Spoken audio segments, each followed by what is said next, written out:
Pagtatanim ng mahigit 5,000 variety ng binhi ng palay isinagawa sa Mulanay, Quezon sa tulong ng International Rice Research Institute. Proyekto kauna-unahan sa bansa at pangalawa sa mundo ayon sa IRRI. Narito ang report ni Hazel Alviar.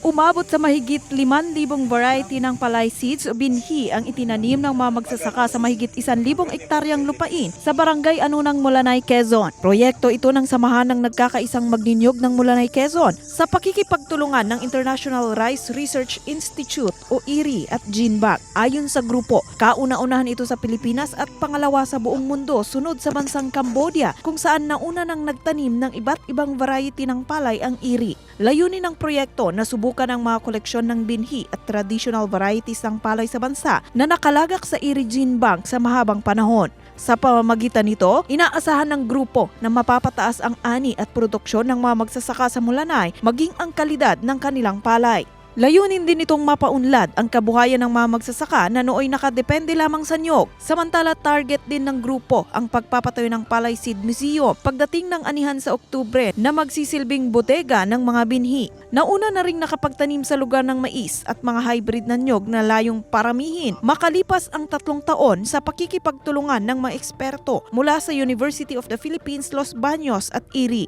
Hazel Alviar, Balitang Southern Tagalog.